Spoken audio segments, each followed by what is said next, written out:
Hello everybody, it's Josie here. So today I'm going to be talking about my favourite series of the year, hands down, that I read for 2019. It is one I've had a bit of a rocky relationship with because I did start it. I started the first book and then DNF'd it.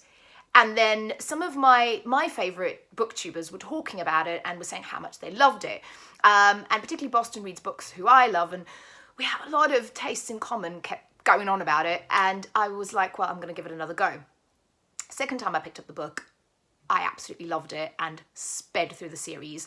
I'm also dressed like this today because I am attempting my version of a bit of a goth rock Mia Corvair.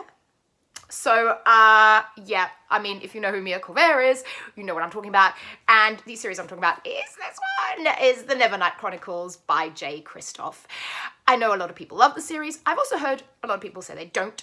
Maybe a lot, but some people say they don't. So it can be a bit divisive, and I get it. I don't think it is necessarily for everyone, but I just love it. So you've got 3 books in the Nevernight Chronicles, and the last one did wrap up the series, so I don't expect there would be another one. So you've got Nevernight, you have got God's Grave, and you have got the final book that broke my heart, this gorgeous beast over here, Dark Dawn. And let's appreciate this. So I actually got a signed copy, so I was very, very happy to get a lovely signed copy of that. And oh, isn't this gorgeous? Black sprayed edges. It's gorgeous Waterstones editions. So these are the UK covers. So first of all, one of the things I love about these books is the covers. Aren't they absolutely stunning? They look beautiful on my shelf. I kind of wish I had them all in hardcover now. Yeah, I'm all in soft. I don't know. I really love the hardcover, and yeah, it's very pretty. But anyway, yeah. So these books are, if you don't know what they're about, they're about the main character, Mia Corvair, who is training, or is wanting to train as an assassin because her family was murdered by the ruler of this kingdom that they live in. It is a fantasy series. They kind of, the person Scava, he wanted to take over the kingdom, and they killed her father and her family, and Mia basically is seeking to avenge their deaths.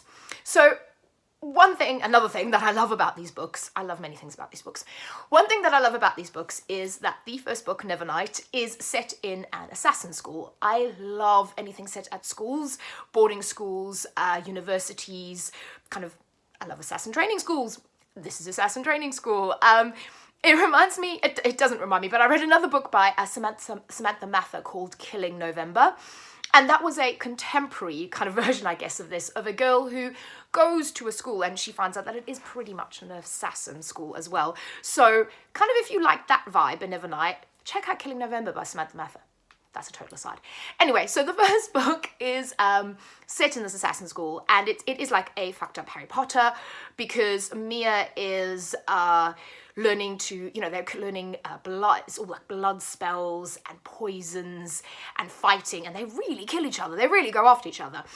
So this book, and also let me say that this series is very much an adult series. The first book starts with someone losing their virginity and someone being killed at the same time. This is not for the faint-hearted. So if you can't take blood and gore and graphic kind of scenes, then this is not the series for you. If you're okay with that, I am. It's fantastic. The other thing that I love about this is, so the first one is set in an assassin school. The second one is set primarily in kind of a gladiator style arena, which I really love. And this reminds me of another book that I read earlier this year that actually is probably one of my favorites of the year. It's called Bloody Rose.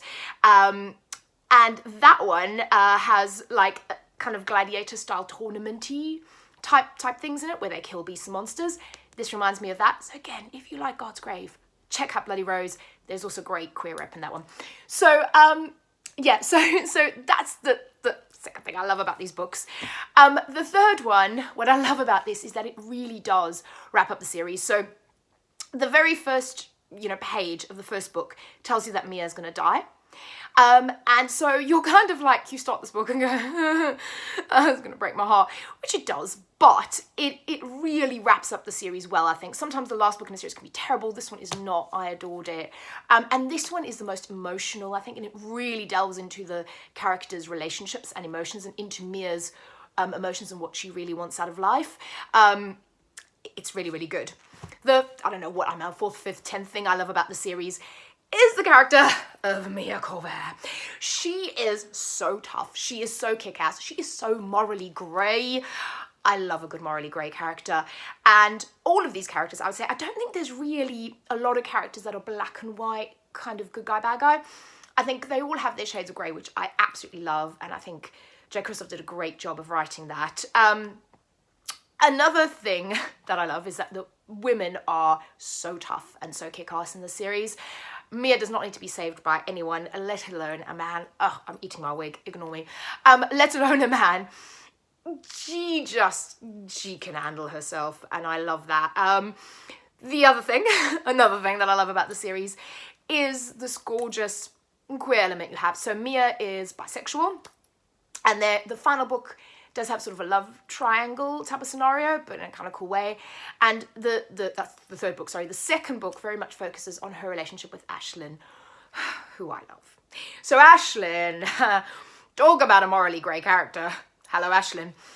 But I love Ashlyn, so I've brought my black rose. This is for Ashlyn. Forever in my heart, Ashlyn, I love you. And yes, the relationship between Mia and Ashlyn is gorgeous. I love it. It's complex. It's interesting.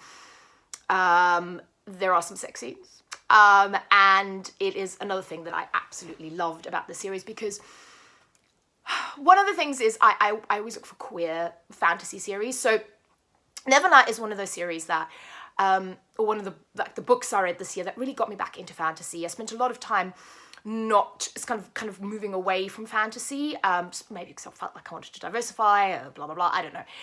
But I spent a lot of time not reading fantasy. I've really gotten back into it now, and I think 2020 definitely going to be the year for me reading loads of fantasy. And this series has been responsible for that, but also responsible for I need to find good queer fantasy series that kind of live up to Nevernight now. It's gonna be tough, but yeah, so that's kind of one of my goals for 2020 is read more fantasy, but read more wonderful queer fantasy, so I can give more black roses to more wonderful, beautiful women. So yes, so that's another thing I love. The other thing I love about the series is Mr. Kindly, and really the shadow demons. Mr. Kindly is a cat shadow demon, so he's on the final book there. That's lovely, Mr. Kindly. He is snarky, he is sarcastic, he is funny. He's kind of like if you had a cat. I think that's pretty much what all cats sound like, how they talk. So I love that. I also love, speaking of sarky and sarcastic, I love the footnotes. So a lot of people don't. So let me try and find a page where I can show you. So what J. Kristoff does is he includes, I don't know if you can see that, but down there, he includes footnotes in these books. So basically, it'll give you normally a bit of more information about the situation or the historical person he's talking about or the world, but they're always kind of sarcastic. Well, most of them are. They're quite funny and snarky, and I actually think the writing and a lot of the dialogue between the characters is very funny. Like I said, it's quite bloody and hard-hitting and, you know, not for the faint-hearted, but there's also some hysterically funny moments, and then I love that kind of sarcastic narrative between the kind of characters. And if you like that element, I think you might like where's this, the Never Tilting World. Maybe give that one a go. It's not quite the same, but there is a lot of, I find, quite cute, snarky sort of interaction between the characters, if I can say that, like dialogue in there.